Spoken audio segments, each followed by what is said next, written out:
जय हिंद दोस्तों, मैं अनिल शर्मा आप सभी का स्वागत करता हूं। आशा करता हूं आप सब एकदम अच्छे हैं, एकदम बेहतरीन हैं। एक बार सारे प्यारे दोस्त बताएंगे आप सब कैसे हैं। उम्मीद करेंगे एकदम अच्छे होंगे, एकदम बेहतरीन होंगे।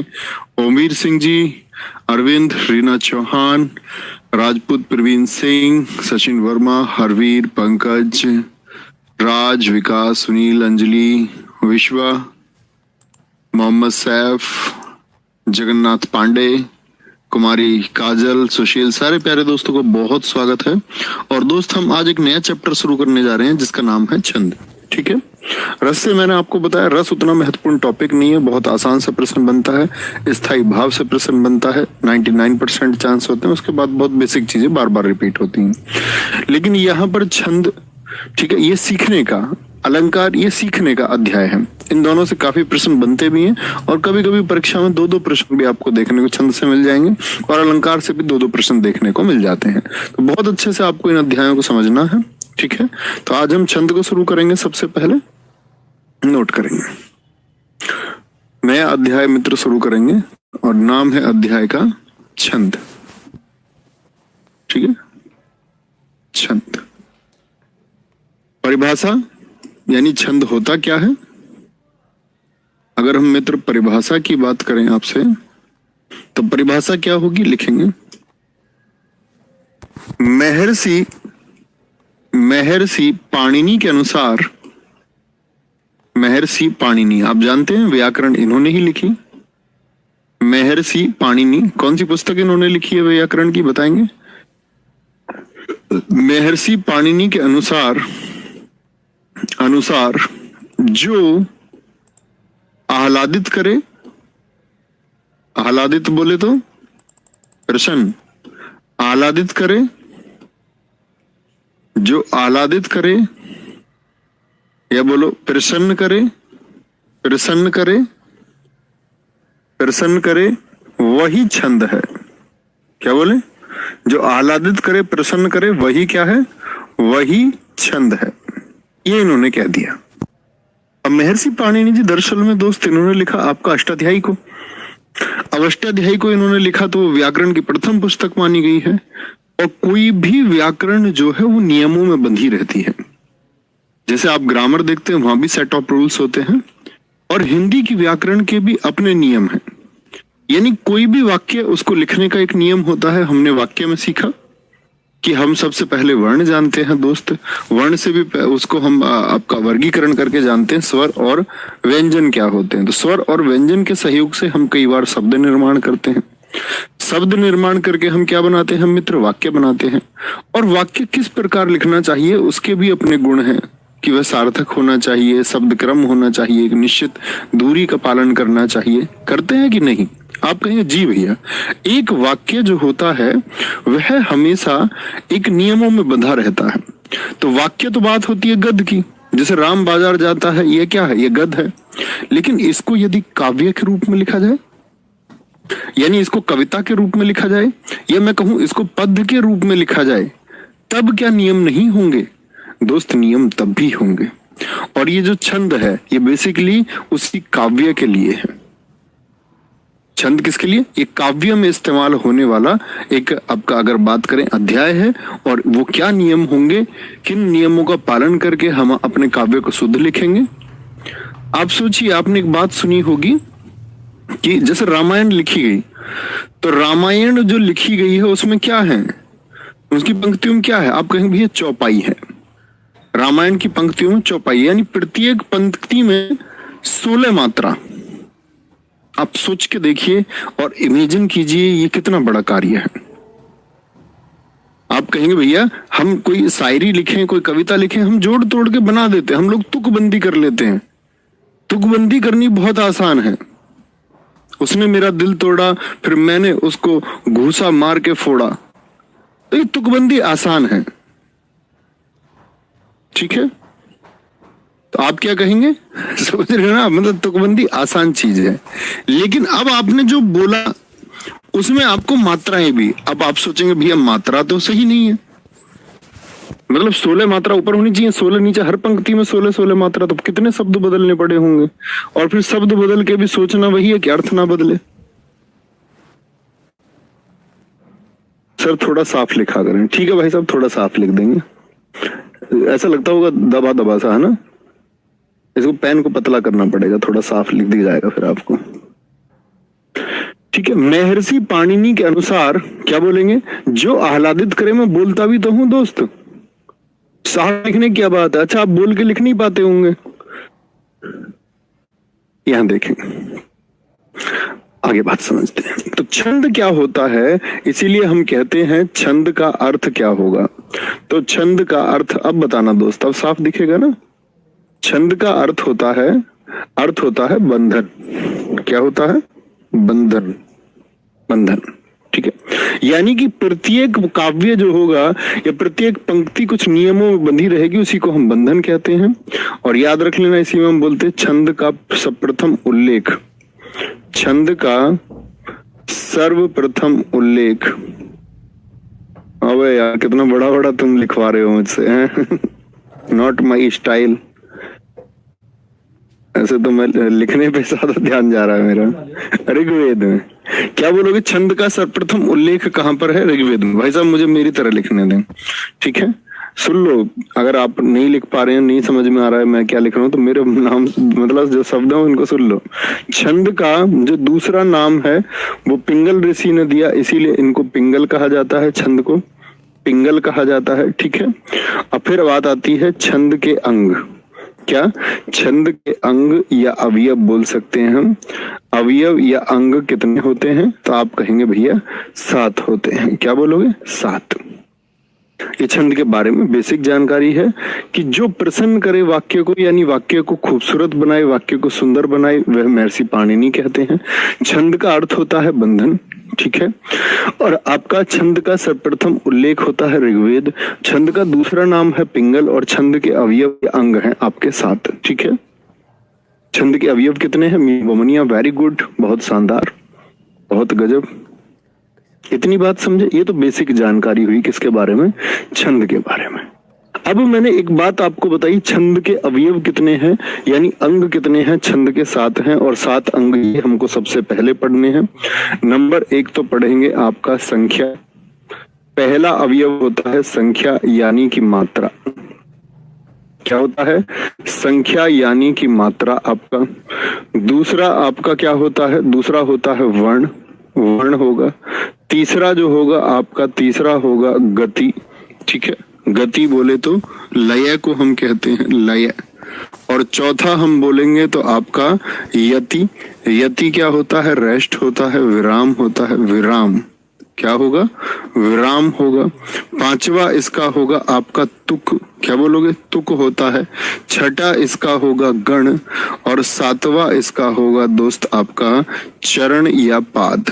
क्या बोलोगे? चरण या फिर पाद होगा। तो किसी भी छंद को अभी हम समझ रहे हैं, अभी हम बेसिक चीजों को जान रहे हैं, तो उसके बाद आप शायद ये शब्द या ये नाम आपको कठिन लग सकते हैं, लेकिन क्या बोलेंगे, थोड़ी देर में ही आप इनको जान जाएंगे। भैया पिंगल ऋषि है ना? जी हाँ, दरअसल में पिंगल ऋषि ने दोस्त पिंगल शास्त्र को लिखा, जिसको हम छंद शास्त्र के नाम से जानते हैं, इसीलिए छंद को हम पिंगल कहते हैं। ठीक है, पहले हिंदी को पढ़ लीजिए भाई। कुलदीप सिंह अच्छे छात्र का परिचय दें। स्टैटिक जी के पहले जो पढ़ रहे हैं उसको पढ़िए, जो पढ़ने आए हैं उसको पढ़िए, उसके लिए गाइड किया जाता है कौन आपको कहां से पढ़ना है।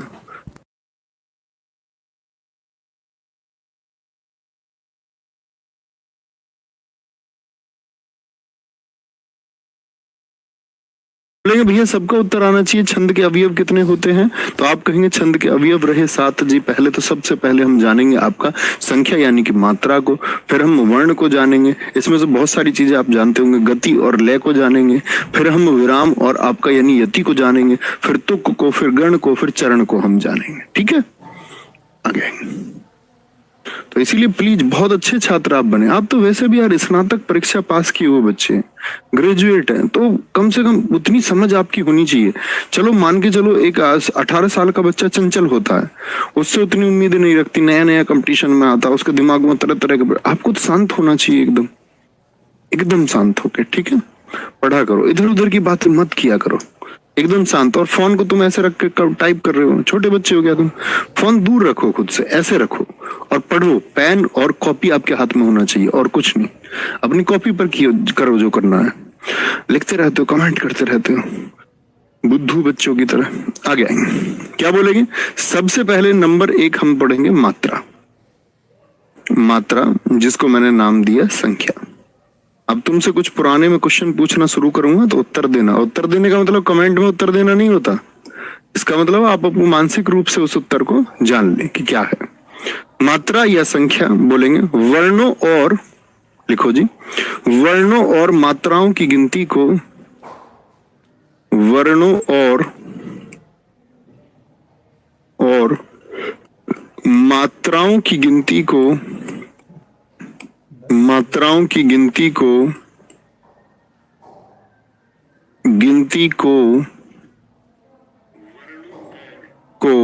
भाई साहब संख्या कहते हैं। भाई साहब मत लिख लेना इसमें बीच में संख्या कहते हैं, कभी बीच में भाई साहब लिख लो। वर्णों और मात्राओं की गिनती को क्या कहते हैं? संख्या कहते हैं। ठीक है। अब ये दरअसल में जितनी भी मात्रा होगी, इसका मतलब क्या हुआ? एक और परिभाषा निकल के आती है, अर्थात भाई मात्रा गिनेंगे तो मात्रा से क्या पता चलता? अर्थात वर्ण के उच्चारण में लगा समय कम लगेगा कि ज्यादा लगेगा? उच्चारण में लगा जो समय होगा वह क्या होता है? मात्रा होता है। जैसे मैं आपसे जानना चाहूंगा, याद रख लेना इस बात को,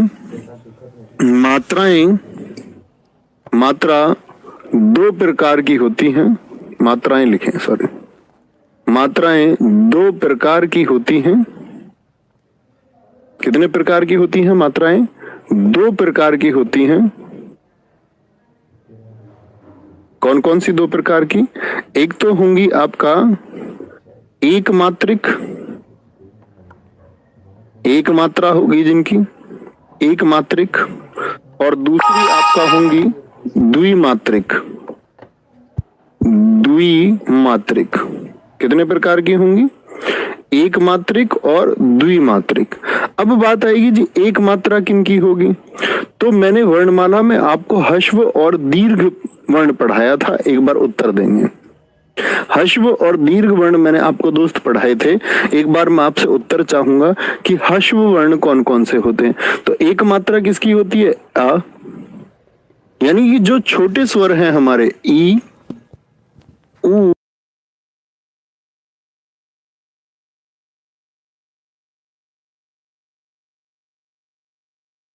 इसीलिए मैं आपसे पूछूं इन सब की कितनी मात्रा होती है? तो आपको हमेशा पता होना चाहिए कि लघु वर्ण की मात्रा कितनी होगी? 1 होगी। लघु वर्ण की मात्रा 1 होगी। नहीं जी मडेरना जी, गलत किताब आपको पढ़ लिए हैं। और द्विमात्रिक कौन कौन से बचे? जो दीर्घ वर्ण है। और दीर्घ वर्ण कौन कौन से? आ, दीर्घ ई, दीर्घ उ, ए, दीर्घ ऐ, ओ और दीर्घ औ। कितने हो जाएंगे दोस्त आपका? 7 हो जाएंगे। कितने हो जाएंगे आपका? 7 दीर्घ वर्ण है। और 7 यदि दीर्घ वर्ण है दोस्त, तो उन सब की क्या बोलेंगे? मात्रा कितनी होंगी? 2 होंगी। क्या बोलेंगे? उन सब की मात्रा कितनी होंगी? 2 होंगी। मैंने आपको वर्णमाला में वार्णिक विच्छेद इसीलिए समझाया था और कहा था भाई साहब इसका इस्तेमाल हम जाकर के छंद में करेंगे। मुझे आप लोग बताइए, राम का वार्णिक विच्छेद आप क्या करेंगे? बताएं जरा। वार्णिक विच्छेद करिए राम शब्द का, तो आप कैसे बोलेंगे भैया? रा धन आ। और उम्मीद करूंगा हर एक हमारे सारे प्यारे छात्र जानते होंगे कि वार्णिक विच्छेद किस तरह से होगा। यही होगा ना मित्र। अब क्योंकि हम मात्राएं गिन रहे हैं, तो मात्रा का मतलब होता है स्वर। व्यंजनों की कभी मात्रा नहीं होती। जो बिल्कुल लिखना चाहते हैं इस बात को कहीं किनारे पर लिख लीजिए, व्यंजन की कोई मात्रा नहीं होती। मात्रा तो आपने हमेशा चढ़ी देखी होगी, तो किसकी? स्वर की। जैसे यहां पर देखो आप, मात्रा स्वर की होती है। जैसे अक्का, का में क्या है? ए शामिल होता है। की, तो ये मात्रा किसकी है? ये स्वर की मात्रा है। या मैं बोलूं कु लिखा हुआ है, तो ये किसकी मात्रा है दोस्तों? स्वर की मात्रा है। या मैं बोलूं क्री, कृपा होता है आपका, तो स्वर की मात्रा होती है हमेशा। ये देखिए, ये किसकी मात्रा है? ये स्वर की मात्रा है। ये किसकी मात्रा? स्वर की मात्रा है। यहां पर हम बात करेंगे, ये मात्रा किसकी आई है? स्वर की है। और मात्रा ऐसा नहीं कि चढ़ेगी, ये मात्रा ही है स्वर भी। के ये क्या है? ये स्वर की मात्रा है। कै क्या है? ये स्वर की मात्रा है मित्र। ये क्या है? कौ, ये स्वर की मात्रा है। और मैं बोलूं कौ, ये क्या है? औ लगा हुआ है, तो स्वर की मात्रा है। इतना तो सब लोग समझते हैं ना, इतना तो सब भाई साहब बोलोगे भाई समझते हैं ना, इतना तो सब।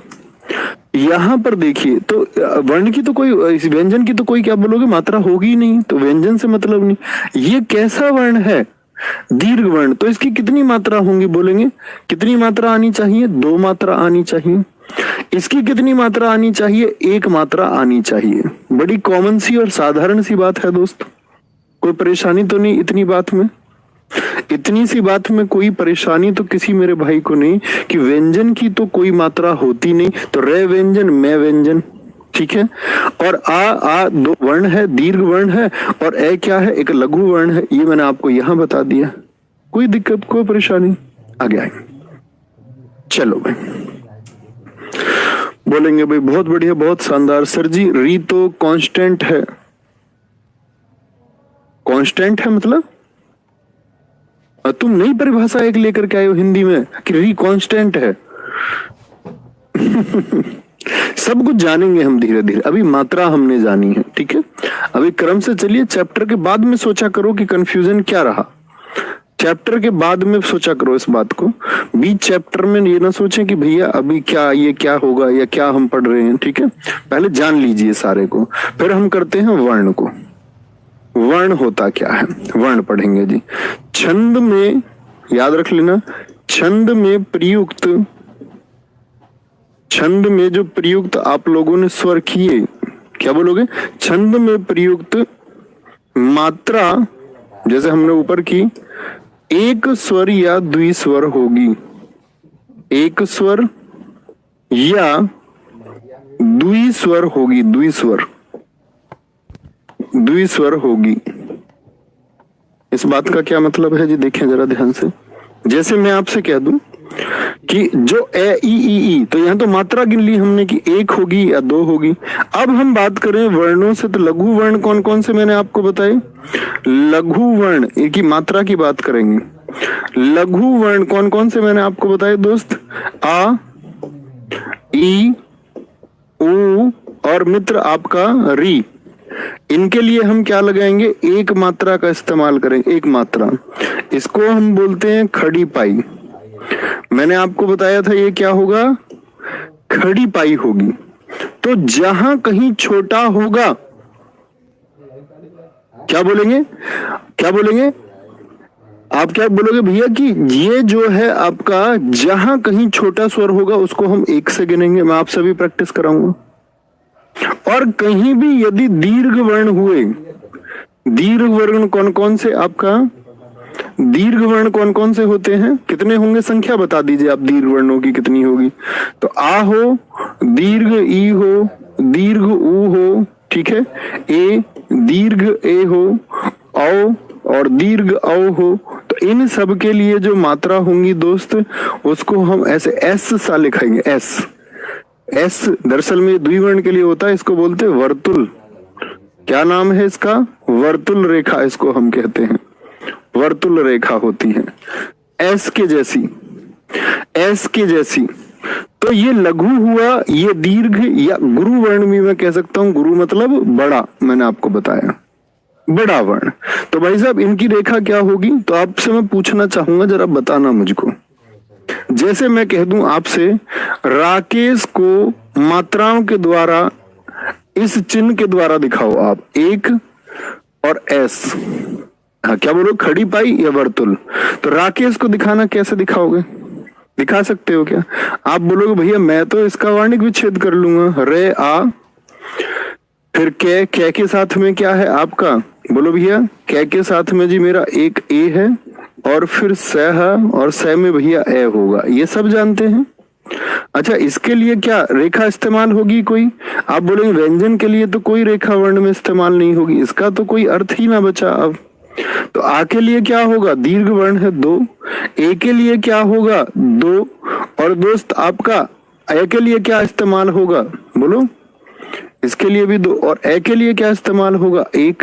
तो कितना आया, दो दो एक, कितना आया बोले एक बार, दो दो एक, क्या बोलेंगे, दो दो एक। आप इसको कमेंट सेक्शन में ऐसे लिख सकते हो, दो दो एक, दो दो एक। अच्छा मैं आपसे पूछूंगा अभी, मुझे बताओ आप वृक्ष में बताएं। अभी हम प्रैक्टिस करेंगे, अभी जस्ट कॉमन बात है, अभी सारी प्रैक्टिस हम करेंगे, एक एक शब्द, बहुत सारी चीजें मैं इसमें आपको सिखाऊंगा।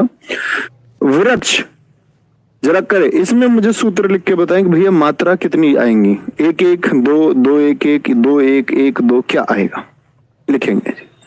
तो आप कहेंगे भैया वी है, वृक्ष होता, वृक्ष, तो इसमें क्या है, री है, और फिर आता है आपका कशा बोलेंगे तो आपका क्या आएगा भैया, का धन शा। अभी काशा में तुम कंफ्यूज हो जाओगे कि आपको, अभी मैं पहले आधा वर्ण और दुगना वर्ण सिखाऊंगा, पहले आधा, नहीं तो तुम यहाँ पर फिर बनाओगे। तो पहले तुमको सिखाना जरूरी है कि पहले आधा आएगा या बाद में आधा आएगा, पहले वो सिखाऊंगा, वृक्ष तब सिखाऊंगा। अभी साधारण मात्राएं तुमसे पूछ लूंगा एक बार, कभी यहाँ शोर मचाने लग जाओ, तुम्हारा कुछ भरोसा नहीं, ठीक है। मुझे ये बताइए सूरज में मात्राएं गिन के बताइए, सूरज में, क्योंकि अभी आधा पहले सिखाऊं तो तब वो पूछूं तो जब ज्यादा अच्छा रहेगा, नहीं तो आपको पता होना चाहिए। वृक्ष में क्या होगा भैया, री एक मात्रा होगी, का शा आ, का छह क्षत्रिय कैसे बनेगा, का शा आ, तो एक मात्रा वहां पर आएगी, तो एक और एक मात्रा होंगे। लेकिन जो आधे का नियम जानते वो जानते कि ऐसे नहीं होगा, ठीक है। अभी आधे का नियम आपको सिखाएंगे तब बात करेंगे। सूरज का बताओ मुझको, तो से में क्या है, अब तुम धीरे धीरे क्या प्रैक्टिस हो जाएगी कि तुम बार बार वर्ण नहीं लिखोगे, अब तुम पहचान जाओगे। सा में एक दीर्घ हुआ तो उसका दो हो गया, रे में एक ए आएगा तो उसका एक हो जाएगा, और जय में एक आएगा उसका एक आप कर देंगे जी, उसका एक आप कर देंगे। मोहिनी में बताइए, मोहिनी में क्या होगा, मोहिनी में तो क्या बोलेंगे आप, भाई सूरज में ऐसी तो करोगे, सा दीर्घ उ रा, और आपका फिर आ आएगा, और फिर जा, और जय में फिर ए आएगा, यही तो करेंगे मित्र। तो ये क्या होगा आपका, बोलेंगे इसको क्या बोलेंगे आप, इसको आप बोलेंगे भैया वर्तुल हो गया, दीर्घ है, ये आपका क्या हो गया एक, ये एक हो गया। मोहिनी को कहेंगे तो आप करें इस तरह से, तो मोहिनी आप कहेंगे दो, यहाँ पर लघु ई मात्रा एक, यहाँ पर दीर्घ मात्रा तो यहाँ पर दो, आप करके देख लीजिए। तो क्या बोलोगे, माँ धन ओ की कितनी मात्राएं होंगी, दो, ठीक है। हा में क्या आएगा आपका, लघु ई, मात्रा कितनी होगी दोस्त आपका, भैया लघु हो जाएगी। यहाँ पर आपका दीर्घ ई आया तो यहाँ पर मात्रा कितनी हो जाएंगी, तो दो हो जाएंगी, ठीक है। एक कॉमन सी बात हुई, लेकिन छोटी सी बात मेरी समझ में आई आप लोगों को अभी या नहीं, क्योंकि अभी हम बात कर रहे हैं एक स्वर और द्विस्वर की। तो जो छोटी मात्राएं उनके लिए एक लगेगा, जो बड़ी मात्राएं होंगी एक कॉमन सी। दूसरा जो मैंने आपको बताया अवयव समझ में आया कि किस तरह से हम मात्रा को प्रयोग करेंगे, बोले जी हाँ या ना। चलो तीसरे की तरफ चलते हैं, हम तीसरे की तरफ चलते हैं, और तीसरा हमारा अवयव मैंने आपको बताया गति, सॉरी बोर्ड नॉट वर्किंग, क्या बोलेंगे, तीसरा मैंने आपको बताया गति। गति को मैंने कहा लय। तो परिभाषा क्या बनी कि छंद को पढ़ते समय, भाई आप पढ़ेंगे ना, आप लोग हनुमान चालीसा पढ़ते होंगे, जय हनुमान ज्ञान गुण सागर जय कपीस तिहु लोक उजागर, क्या बोलेंगे आपका, छंद को पढ़ने में जो लय उत्पन्न हो, लय एक लय उत्पन्न हो जाती है, लय उत्पन्न हो जाती है। बोल के देखो एक बार, एक लय में आप बोलेंगे, जय हनुमान ज्ञान गुण सागर जय कपीस तिहु लोक उजागर रामदूत अतुलित बंदामा अजनी पुत्र पवन सुतनामा महावीर विक्रम बजरंगी कुमति निवार सुमति के संगी कंचन वरण विराज सुएसा कानन कुंडल कुंचित कैसा हाथ वज्र ओ ध्वजा विराजे कांधे मूज जने उसाजे शंकर सुवन केसरी बंदन। तो आप इसको बोलेंगे, एक लय आपके अंदर पैदा होगी, अंत तक पैदा होगी या नहीं। तो आप कभी भी छंद को जब पढ़ें तो जो लय उत्पन्न हो जाती है उसी को हम क्या कहते हैं, उसी को हम गति कहते हैं, ठीक है। उसी को हम गति कहते हैं, जो लय उत्पन्न होती है या जो निरंतरता उत्पन्न होती है, जो निरंतरता उत्पन्न उत्पन्न होती है, एक कंटिन्यूटी आएगी, एक आपका निरंतरता आएगी, निरंतरता उत्पन्न होती है, तो उसको हम क्या बोलेंगे, उसको हम गति कहते हैं। क्या कहते हैं? गति। ठीक है जी, छंद में इसका भी इस्तेमाल होगा। आपका चौथा मैंने बताया था यति। अब आप कहीं पर एक आप जब लगातार बोलते रहेंगे तो कहीं ना कहीं तो आप मुझे बताएं, एक विराम आपको लेना पड़ेगा या नहीं? लंबी सी सांस खिंच जाएगी, जब बहुत सारा बोल दोगे तो लास्ट में क्या होगा, एक लंबी सी सांस खिंचेगी और आप रुकेंगे, आप रुकेंगे। ठीक है, आप रुकेंगे। अभी दोस्त ये सब सीखेंगे हम, वर्णों का, अनुनासिक की क्या मात्रा, चंद्र बिंदु की कितनी मात्राएं गिने। ठीक है, इस तरह से हमको वो याद करना होगा। आगे यति या विराम की अगर हम बात करें, यति या विराम क्या है आपका, ये समझे। क्या बोलेंगे? यति या विराम क्या होता है? पाठक द्वारा, क्या बोलेंगे, कोई भी पाठक है यदि आपका छंद पाठन के दौरान, ये लिख सकते हैं, सॉरी, छंद पाठन के दौरान, जब आप किसी छंद को पढ़ रहे हैं, छंद पाठन के दौरान, छंद पाठन के दौरान जब नियत समय पर, यानी एक निश्चित समय पर, नियत समय पर, नियत समय पर श्वास लेनी पड़ती है, श्वास बोले तो श्वास, श्वास, श्वास लेनी पड़ती है, लेनी पड़ती है, अर्थात, अर्थात बीच में, क्या बोलोगे, बीच में रुकावट पैदा होती है, या रुकावट नहीं, विराम पैदा होता है। स्पेस आएगा, एक समय के लिए रुकना पड़े, एक विराम पैदा होता है। रुकावट इसलिए नहीं लगती क्योंकि आगे फिर चलते हैं, विराम पैदा होता है, तो उसको क्या बोलेंगे हम, आपका यति कहते हैं, यति। और जब रुकने का अपने आप में एक बड़ा महत्व होता है, अपने आप में एक महत्व होता है। अपने आप में महत्व से क्या मतलब है जी? अपने आप में महत्व से क्या मतलब है? देखो, जैसे एक बहुत हिंदी का प्रचलित है, उसे रोको मत, उसे रोको मत, यहां तक आपने बोला। अब आपने विराम ले दिया, उसे रोको मत, जाने दो। इसका क्या अर्थ हुआ? यानी विराम चिन्ह कहां पर आया आपका? विराम आया यहां पर, यति यहां पर आ गई। लेकिन मैं बोल दूं उसे, और मैं विराम ले दूं यहां पर, सांस में यहां पर ले दूं, उसे रोको मत, जाने दो, मत जाने दो। क्या दोनों का अर्थ बदलेगा या नहीं? हाँ या ना? ध्यान से देखिए।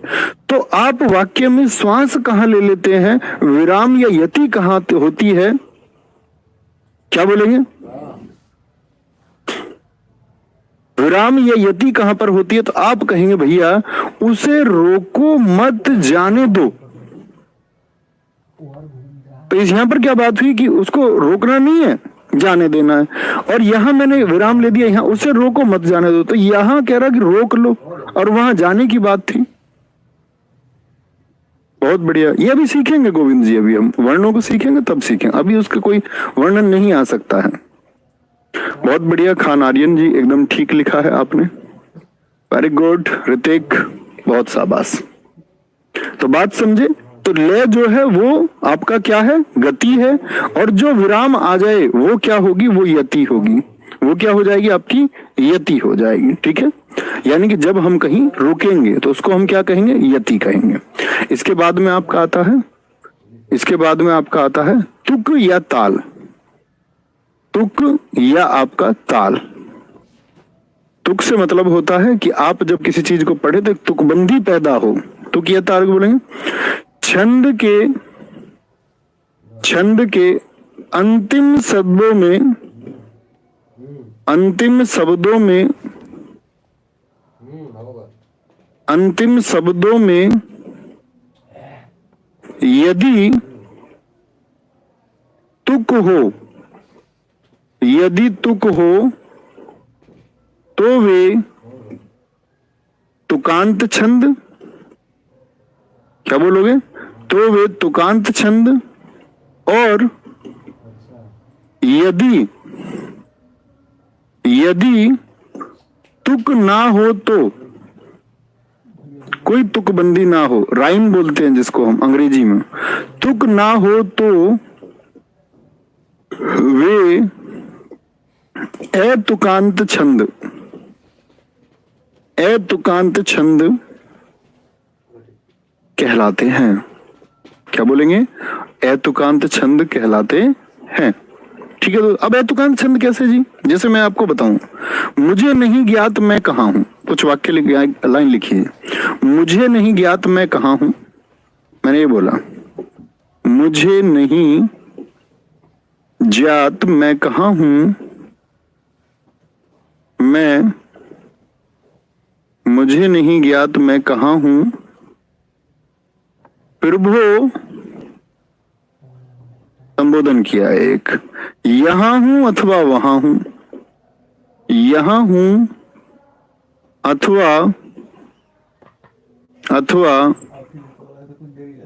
वहां हूं, ये बताएं मुझको। तो बाद में देखो एक तुकबंदी इसमें है या नहीं। इन दो पंक्तियों को आप तुकांत कहेंगे कि अतुकांत कहेंगे? बोलेंगे। इनको आप कहां हूं और वहां हूं, तो एक तुकबंदी बन रही है या नहीं? अक्सर शायरियों में क्या होता है, तुकबंदी बनती है बाद में। तो तुक का मतलब ताल, और जब ये डिफरेंट हो जाए, यानी कि ये भिन्न हो जाए, अलग अलग हो जाए, तब क्या बोलेंगे? अतुकांत हम इसको कहेंगे, अतुकांत। आकांक्षा अंबेडकर जी एकदम सही लिखा था। बोलेंगे आगे, कोई दिक्कत कोई परेशानी इस बात में?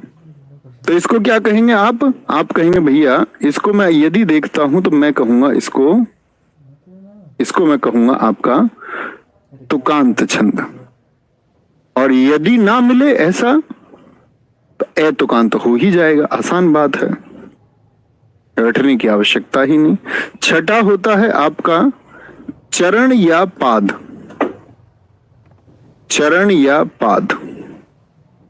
ये दरअसल में क्या होता है ये समझे, ये देखें, लिखेंगे। जैसे मैं आपसे कुछ लिख दूं, पहले एक उदाहरण लिख के मैं आपको बताता हूं। उदाहरण हम लिख सकते हैं, पेट पीठ दोनों मिलकर हैं एक, पेट पीठ, थोड़ा भैया दो पंक्ति छोड़ के लिखना, पेट पीठ दोनों मिलकर हैं एक, दोनों मिलकर हैं एक। ठीक है, चल रहा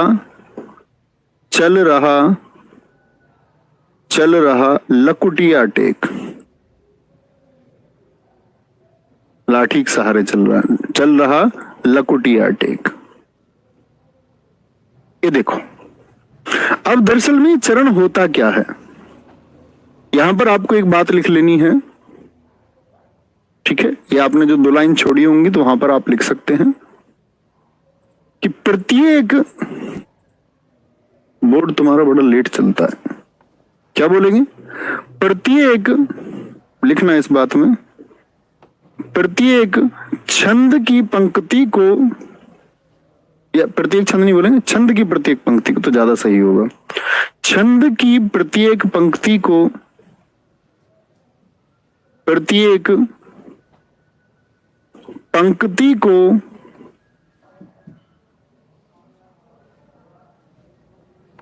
प्रत्येक पंक्ति को चरण कहते हैं। क्या कहते हैं? चरण। तो मैं इसको बोलूं पेट पीठ दोनों मिलकर हैं एक, ये क्या होगा? ये चरण हुआ आपका पहला। चल रहा लकुटिया टेक, ये कौन सा चरण हो जाएगा आपका? ये चरण 2 हो गया। तीसरा होता तो तीसरा क्या होगा आपका, बोलेंगे आप? सर विराम चिन्ह चैप्टर करेंगे? जी हाँ करेंगे, ठीक है, निहाल जी करेंगे जरूर, पक्का। तो चरण 1, तीसरा होता तो क्या बोलते? चरण आप कहते 3, चौथी पंक्ति होती तो चरण 4 होता, और 5वीं पंक्ति यदि होती तो चरण 5 होता। तो यहां पर एक बात होती है कि काव्य में छंद को लिखते समय अधिकतम चरण कितने हो सकते हैं? क्या 10 हो सकते हैं, हाँ या ना? 10 हो सकते हैं, तो आप कहेंगे अधिकतम चरण जी 6 हो सकते हैं छंद शास्त्र के अनुसार, और न्यूनतम चरण जो होंगे वो 2 होंगे। इनसे कम चरण आपको कभी परीक्षा में नहीं मिलते और ना होते। परीक्षा में क्यों मिलेंगे? तो आप कहेंगे भैया अधिकतम चरण 6 हो सकते हैं और न्यूनतम चरण कितने होंगे? वो 2 होंगे। क्या होंगे? वो 2 होंगे। ठीक है। जैसे यहां पर एक बात और आती है, एक बात और आती है कि दोहा और सोरठा, दोहा और सोरठा जब हम पढ़ेंगे, अभी आप नहीं जानते, सिर्फ नोट कर लीजिए। दोहा और सोरठा की ठीक है कि अगर हम बात करें क्या हो जाएंगे उसमें, दोनों और सोरठा कि इसके प्रत्येक पंक्ति में 2 चरण होते हैं। उसके एक पंक्ति में 2 चरण हो जाएंगे। प्रत्येक पंक्ति में आप जान जाएंगे, बड़ी आसान सी चीज होगी जब आप पढ़ेंगे। प्रत्येक पंक्ति में 2 चरण होते हैं, 2 चरण होते हैं जिसे दल कहते हैं, जिसे दल कहते हैं। क्या कहते हैं? दल। यदि एक ही पंक्ति में 2 चरण हो जाएं तो उसको हम बोलते हैं दल। ये कैसे होगा कि जैसे ये लिखा हुआ था, पेट पीठ दोनों मिलकर हैं एक, ऐसे लिख दे, पेट पीठ दोनों मिलकर हैं एक, दोनों मिलकर हैं एक, जो ऊपर लिखा हुआ है, और इसी में मैं कॉमा लगा के बोल दूं चल रहा लकुटिया टेक, चल रहा लकुटिया टेक। तो कितने हो जाएंगे दोस्त इसमें देखना, एक ही पंक्ति में क्या हो जाएंगे आपका 2 चरण हो गए। तो वो आप आसानी से पहचानेंगे। ठीक है। तो क्या बोलेंगे भैया कितने चरण हो सकते हैं आपका अधिकतम? आपको परीक्षा में जो मिलेंगे, जब हम पढ़ेंगे आपको, आप जानेंगे 6 चरण किस में होते हैं, ये हमको पहचानना होगा, हम जानेंगे भी ये बात। तो मैक्सिमम कितने हो सकते हैं? अधिकतम बोले छंद शास्त्र के अनुसार 6। ऐसा नहीं है कि 6 लाइन तक का ही काव्य हो सकता है 6 चरणों। काव्य 600 लाइन का हो सकता है, लेकिन बटा हुआ कैसे होगा? मैक्सिमम 6 4 2 6 4 2 ऐसे बटा हुआ रहता है। कोई दिक्कत, कोई परेशानी? तो अधिकतम कितने चरण होंगे? 6 का जोड़ा होगा, 6 का जोड़ा होगा। ठीक है। अभी हम पढ़ेंगे, इसके लिए आपको धैर्य रखना पड़ेगा थोड़े से। 6 कैसे होते हैं, 4 कैसे होंगे, 2 कैसे होंगे, सब आपके सामने आएगा। ठीक है। आगे आएंगे, यहां पर लिखेंगे जी। अगली बात पर आते हैं। अगली बात क्या आती है? 7वां आया हमारा गण। गण, गण का मतलब क्या होता है? समूह, एक ग्रुप होता है। ठीक है। गणों की संख्या जो है, याद रख लेना, गणों की संख्या छंद शास्त्र में 8 होती है। छंद शास्त्र में 8 होती है। कितनी होती है? 8 होती है। तो मैं आपसे पूछूं गणों की संख्या कितनी होती है, तो सबसे पहले तो यही पूछा जाएगा, तो आप कहेंगे भाई 8 होती है। अच्छा, 8 में अगर हम बात करें कौन कौन से 8 होंगे, वो भी बात करेंगे। याद रख लेना, इसमें प्रत्येक जो गण होगा, प्रत्येक गण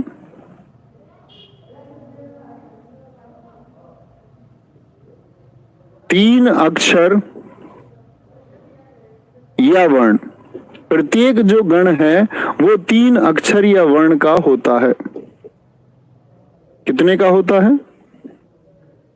जो गण होंगी उनकी संख्या 8 है। कैसे 8 है वो देखेंगे अभी, आगे आएंगे।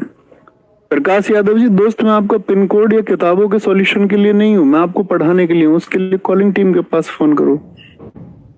कॉलिंग टीम का मैं कैसे आपका ऑर्डर बता सकता हूँ, कहाँ नहीं है? मैं ऑर्डर बता पाऊंगा कि आप ही सोचे? फिर मैं कैसे पढ़ा पाऊंगा अगर मैं ऑर्डर बताऊंगा आपका ऑर्डर कहाँ है, कैसे है? अब मैं आपसे पूछूं, फिर मैं आपसे संवाद करूं कि भैया आपका ऑर्डर कहाँ फंस गया है, या मैं आपको अपना फोन नंबर दूं यहाँ लाइव क्लास में, है ना? ऐसा नहीं। उसके लिए कॉलिंग टीम आपके पास है। ठीक है। वो इतने सारे लोग, 60-70 लोग किस लिए? अब आपके सॉल्यूशंस के लिए हैं। फोन किया करो उनको, व्हाट्सएप पे मैसेज डाल दो, फोन नहीं लगता है तो रिप्लाई आएगा, 100% श्योर आएगा। तो बात कर रहे हैं हम गणों की, तो क्या बोलेंगे? गण भैया क्या होता है आपका? गणों की संख्या छंद शास्त्र में 8 होती है। भैया इस बात को थोड़ा सा समझाएं, ये बात समझ में नहीं आई। याद रख लेना, यहां पर एक सूत्र याद रखिए, एक सूत्र याद आता है गणों को याद रखने के लिए। ठीक है। क्या बोलोगे? गणों को याद रखने का सूत्र, ऐसे लिख सकते हैं आप। गणों को याद रखने का सूत्र, जो पुराने साथी होंगे वो सब जानते होंगे, गणों को याद रखने का एक ही सूत्र है और उसका नाम है क्या? यमाता। यमाता ऐसे लिख लो उसको, राज भान सलगा। यमाता राजभान सलगा। और ये आपके एक बच्चे के नब्ज में बसा हुआ होना चाहिए। यमाता राजभान सलगा। क्या बोलोगे? यमाता राजभान सलगा। देखो जी कैसे, मैंने बोला कि 8 गण होते हैं। 8 गण से क्या मतलब है आप लोग बताएंगे। तो पहले से शुरू कीजिए। और मैंने कहा प्रत्येक गण में 3 अक्षर होते, 3 अक्षर जरा गिने। तो एक मात्रा नहीं लेनी है, 3 अक्षर लेने हैं। मां, एक अक्षर मैं हो गया और एक अक्षर हो गया ता। तो पहला क्या बन गया आपका? पहले को हम बोलते हैं आपका यमाता। 3 का जोड़ा लेना भैया बस, यमाता। और किससे शुरू हुआ यमाता? देखना जरा, यमाता ये की कितनी मात्रा होंगी? तो आप ऐसे भी कर सकते हैं इसको, ये धन ए। आएगा ये में ए या नहीं आएगा दोस्त बताओ, हाँ या ना? मां में क्या आएगा आपका? मां में आपका भैया आ आएगा। बोलो भैया आएगा या नहीं? तय में भैया आ आएगा या नहीं आएगा? आएगा जी। तो दोस्त मात्राएं कितनी बनी? व्यंजन की तो मात्रा होती नहीं, व्यंजन की तो मात्रा होती नहीं। ए की एक मात्रा होती है। कितनी? ए की एक मात्रा। आ की कितनी मात्राएं बताई आपको? 2। ठीक है, ये भी बात खत्म। इस आ की कितनी मात्राएं होंगी? 2। तो क्या बोलोगे? यमाता जो होता है किससे शुरू हुआ था? ये से। और जिस अक्षर से, ये जिस वर्ण से शुरू हो उसी को हम गण कहते हैं और ये यगण होता है। तो ना जाने कितनी बार हिंदी भाषा में पूछा जाता है यगण में मात्राओं का प्रारूप क्या होता है? आप कहेंगे 1 2 2, 1 2 2, 1 2 2। इनका प्रयोग क्या होगा वो भी मैं आपको सिखाऊंगा, अभी सिर्फ जाने। तो हमने किससे शुरू किया था दोस्त आपका बताएंगे? ये से ले लिया हमने, तो ये से यगण हो गया। अगला शुरू कीजिए। अगला कहां से शुरू करेंगे मित्र बताएं जरा? अगला कहां से शुरू करेंगे? ये से तो शुरू कर दिया, अब मैं से शुरू करेंगे। तो मैं से 3 अगर लेना है तो मात्राओं को मत देखना। मा ता रा, मा ता रा कहां तक जाएगा? दूसरा आएगा आपका मातारा। अब आसान हो जानी चाहिए चीजें आपके लिए, ठीक है? क्योंकि वार्णिक विच्छेद में आपको सिखा चुका, तो आप क्या बोलेंगे? अब मैं सीधे लिख दूं, सीधे लिख दूं भाई। मातारा में क्या आएगा? मां में आ आएगा। 2 2 2। इनकी आवश्यकता पड़ेगी बच्चे उत्तर देने में, परीक्षा में सीधे सीधे प्रश्न आएगा। क्या बोलेंगे आप? इसको मैं से शुरू हुआ तो ये मगण होगा। क्या बोलेंगे इसको? हम इसको मित्र हम मगण कहेंगे। मगण, जी हाँ, 12वीं में होता है, ठीक है? अच्छा जी, तीसरे की बात करें। तीसरा किससे शुरू करेंगे? अब आप बोलोगे तीसरा शुरू करूंगा भैया मैं। देखो, अगर जहां शुरू कर रहे हो, अगर साथ में स्वर है तो स्वर तक लीजिए। अब यहाँ स्वर नहीं है जय में, रे में तो स्वर था, तो वो रे के साथ है तो हमने उसको लिया। अब लेंगे हम तय से, तो क्या आएगा? ताराज। मात्राएं आप बताइए, आएगा ताराज या नहीं? ताराज, ता से ले लिया हमने भैया, ये ता से ले लिया। अब कहां से शुरू करें? रा से। तो रा से क्या आएगा? बोलो, रा से क्या आएगा? राजभा, क्योंकि स्वर को छोड़ नहीं सकते। राजभा, बोलो भैया, राजभा। राजभा, रा से हमने ले लिया, तो रा के बाद में क्या आएगा? जा से जबान। देखो भाई, रा से हमने ले लिया, अब क्या आएगा? अब जैसे आएगा। तो जैसे 3 अगले कौन से होंगे? जय भय ने, तो जबान। अच्छा भैया, जय ले लिया, अब किससे आएगा? भय से। तो भय से आप बताइए क्या बनेगा? सारे दोस्तों का उत्तर चाहता हूं। भय से क्या बोलोगे? तो आप बोलेंगे अगले 3 बनेगा। भा से भानस, भा से भानस बनेगा। अच्छा, भा ले लिया आपने, अब आएगा ना, तो भैया 7वां कौन सा बनेगा? तो आप कहेंगे भैया ना सा ला बन जाएगा, नशल। और आपका भैया नस्ल बन गया। और नस्ल के बाद में अब कहां से? सा से शुरू करेंगे, तो अब खत्म ही हो जाएगा। सा से शुरू करेंगे तो सलगा बनेगा, सलगा, सलगा। और अब से के बाद ले से शुरू करेंगे तो 3 मिलेंगे नहीं। इसीलिए हिंदी भाषा में जो छंद है उसमें दोस्त क्या बोलेंगे आपका 8 होते हैं क्या आपके गण। और गण को याद करने का सूत्र क्या है, ये बनाया हुआ सूत्र है ये, ठीक है, ये हिंदी भाषा का बना हुआ सूत्र है। तो फिर से एक बार मैं रिपीट करूंगा, बहुत ध्यान से सुनना। हालांकि बहुत बेसिक चीज है, जिसका ध्यान इधर उधर हो उसी को ना समझ में आया होगा, बाकी समझेंगे एक बार और, क्योंकि इसकी हमको आवश्यकता होगी। मैंने बोला हिंदी भाषा में कोई भी शब्द जब आप लिखेंगे उसमें एक गण होगा। अगर वो 3 अक्षर का, तो आप 3 अक्षर का कोई एक वर्ण सोच के लिख लो अपनी कॉपी पे कहीं साइड में, ठीक है। अच्छा जी, तो मैंने बोला इसको शुरू करेंगे 3-3 वर्ण पर। तो या से शुरू किया तो कितना आएगा भैया, बोलो, या, मा और ता आएगा या नहीं। माँ से शुरू करूं तो क्या आएगा, मा ता रा, स्वर को तो नहीं छोड़ सकते। अच्छा, अगला शुरू होगा ता से, तो देखो फिर से ता रा जा। अगला देखो रा से शुरू होगा तो रा जा भा। अब रा हम ले चुके, तो अब क्या आएगा आगे, जा से शुरू होगा जबहान। जय हम ले चुके, तो अब किससे शुरू होगा, भा ना सा, 3 का।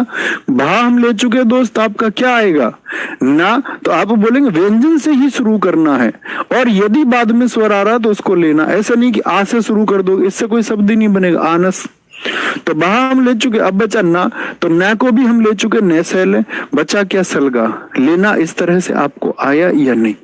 चलो जी, मात्राएं बता दो, सबकी मात्राएं लिख दो, बार बार नहीं बताऊंगा। वर्ण में, वर्ण विच्छेद में बहुत अच्छे से पढ़ाया था, जिसने वर्ण विच्छेद नहीं पढ़ा हो वर्णमाला में जाके पढ़ना, ओके, ठीक है। आगे आएंगे। ताराज का क्या होगा, 2 2 1। नाम क्या दूं भैया, बताना इसको। तय से शुरू है तो भैया तगण होगा, क्या होगा, तगण होगा। राजभा क्या होगा आपका, 2 1 2, और इसको क्या नाम दे दें, रगड़ नाम देंगे चौथे को। 5वें को दोस्त क्या नाम देंगे भैया, मात्राएं आप बताइए सारे लोग, जगण। और ईमानदारी से बताना सबकी मात्राएं ठीक है ना, 1 2 1। भानस में कितनी मात्राएं आएंगी, भा की 2 मात्रा, न की 1, से की 1। तो क्या बनेगा आपका, क्या बोलेंगे, भगण बनेगा, भगण बन जाएगा, ठीक है। नस्ल की अगर हम बात करें तो क्या बन जाएगा, 1 1 1। इसको क्या बोलेंगे हम, नगण बोलेंगे, नगण। सलगा की अगर हम बात करें आपका क्या बन जाएगा, 1 1 2, और 1 1 2 बन जाएगा, तो इसका मतलब क्या हुआ, ये सगण बन जाएगा। समझे बात को, समझे, ठीक है। अच्छा, मातारा की अगर हम बात करें तो क्या बनेगा, माँ धन आ। ये लिख सकते हैं खुद, मुझे बार बार ये छोटे बच्चों वाला काम करने की जरूरत तो नहीं है। अब मैं समझूंगा इतने होशियार आप हो चुके होंगे कि ये काम खुद कर सकते हैं, लिख सकते हैं, ये नहीं, बहुत आसान है, ठीक है। ये लिखना अपनी कॉपी में, ये आपका कार्य है। तो भैया ये बात मैं आपको सिखा रहा हूं, इसका इस्तेमाल होगा जब मैं आपको सूत्र बताऊंगा कि भैया शुरुआत में 2 तगड़ होने चाहिए। तो आप कहेंगे तगड़ का मतलब तय से ताराज, आपके दिमाग में आना चाहिए, ताराज। मैं बोलूं कोई सूत्र मैं आपको बताने लगूं हिंदी भाषा का, मैं कहूं शुरुआत में एक भगण होना चाहिए, तो भा नाम आते ही आपको क्या लगेगा कि भा से भानस, और भानस की मात्रा है कितनी, 2 1 1। तो ये चीज आपको मेंटली करनी होगी, उसका बहुत फायदा होगा, ठीक है। देखेंगे गौरव शर्मा जी कह रहे भैया मैंने आपके खाकी बैच से सब कुछ रटा हुआ है, कहीं से कुछ भी पूछ लो। जिन्होंने पढ़ा हुआ है वो सभी बता देंगे। ये अच्छी बात होती है कि आपने अच्छा रिवीजन किया हुआ, पढ़ा हुआ बोला करो यार। रटा हुआ पढ़ने में ऐसे रहता है, रटा हुआ पढ़ने में ऐसे लगता है कि पता नहीं क्या, मतलब गलत तरीके से जैसे आपको पढ़ाया गया हो, ठीक है। उस खाकी बैच से भी अच्छा बैच हमारा, उसमें हिंदी चल रहा है ना। अच्छा, मुझे एक बात बताइए मुझे बताइए कि 3 वर्ण का कोई एक अक्षर आप लिख के दिखाएं, कोई एक अक्षर 3 वर्ण का, तो ये आपको समझ में आ जाएगा जो भी आपने लिखा है। 3 वर्ण का कोई एक अक्षर आप सोच लीजिए, कोई अक्षर कह रहा हूं, सॉरी, कोई एक शब्द जिसमें 3 वर्ण आते हो, सोच के देखिए जरा। 3 वर्ण का कोई एक अक्षर, सारे दोस्त सोचेंगे। जैसे मैं बोल दूं हमारा प्रिय देश भारत है, तो इसमें भी कितने हैं, 3 अक्षर हैं। इसकी मात्राएं क्या होंगी, इसकी मात्राएं क्या होंगी? बोलो भैया। 2 1 1। अब 2 1 1 किसका सूत्र होता है? मैं पूछूं भारत शब्द में कौन सा गण होगा? कौन सा गण होगा? तो गण होने के लिए तो आपको मात्राएं पता होनी चाहिए। तो ऐसा कौन सा गण होता है जिसकी मात्राएं 2 1 1 होती हैं? तो आप कहेंगे भानस होता। अब ये नहीं कि यहां पर भय इसीलिए मैंने भगण लिख दिया, नहीं। तो कौन सा गण होगा? मात्राओं की वजह से, भय की वजह से नहीं, मात्राओं की वजह से। क्या बोलेंगे? मात्राओं की वजह से कौन सा हो जाएगा? आपका भगण हो जाएगा। यहीं पर शब्द होता भरत, क्या तब भी भगण होगा क्या? तो भय से मतलब नहीं है। तो भरत में कितनी मात्राएं होंगी? 1 1 1। तो ये 1 1 1 मात्रा किसमें होती है? तब यहां पर कौन सा गण हो जाएगा? 1 1 मात्रा है तो नशल होगा, क्योंकि नशल में ही कोई आपका दीर्घ नहीं होता, सारे लघु रहते हैं, सारे लघु होते हैं। ठीक है, बाकी सोचिए, जैसे मैं बोल दूं, अब कोई आपसे बोले कि सागर शब्द में, तो अब तो मुझे दिख ही जाएगा, सागर 2 1 1 भगण हो जाएगा जी, भगण हो जाएगा। ठीक है, भगण हो जाएगा। मैं आपको होमवर्क के लिए क्वेश्चन दे रहा हूं, आप बताना उसमें कौन सा गण है। मसाला शब्द में कौन सा गण होगा? मैंने दे दिया मसाला। मसाला शब्द में गण बताइए, गण बताइए। तो कौन सा गण होगा? यानी 8 में से ही कोई सा एक होगा। तो मात्राओं के द्वारा आप चुनाव कर पाएंगे। ठीक है, मिलते हैं कल, ऐसे ही सीखते रहेंगे धीरे धीरे। उम्मीद करूंगा जो चीजें सिखाई हैं वो समझ में आई होंगी। और रिवीजन किया करो अच्छे से, अच्छे स्टूडेंट बनिए, क्योंकि कंधे पर सितारे दोस्त कमजोर छात्र को तो नहीं मिलेंगे। आप अब तक कमजोर हैं, अभी समय है, या तो खुद को मजबूत आप बना लीजिए और एक अच्छा छात्र बना लीजिए, तो आपके 4 सितारे आपको मिल जाएंगे। ठीक है, अदरवाइज दोस्त बड़ा कठिन है। आपको खुद को बेहतरीन करना ही होगा, डिजर्व करते होंगे तभी मिलेंगे। ठीक है, तो एक दिन आपको उस वर्दी में देखने के आकांक्षी, पिछली भर्ती की तरह मोस्ट ऑफ द स्टूडेंट्स, लगभग 9300 भर्ती में शायद ही कोई छात्र ऐसा होगा जो सब इंस्पेक्टर आज ट्रेनिंग कर रहे हैं, और लगभग ट्रेनिंग पूरी होने को है। तो शायद ही कोई सब इंस्पेक्टर ऐसे हो जो आपके इस RW प्लेटफॉर्म से ना पढ़े हो, ना जानते हो, ना देखा हो। तो एक दिन हम उम्मीद आपसे भी करेंगे कि आप अपनी इस मेहनत को सिलेक्शन में कन्वर्ट करके एक दिन हम ये बात आपके बारे में भी बोल पाए। तो थैंक यू, नमस्ते, जय हिंद, जय भारत, टेक केयर, जय मां सरस्वती।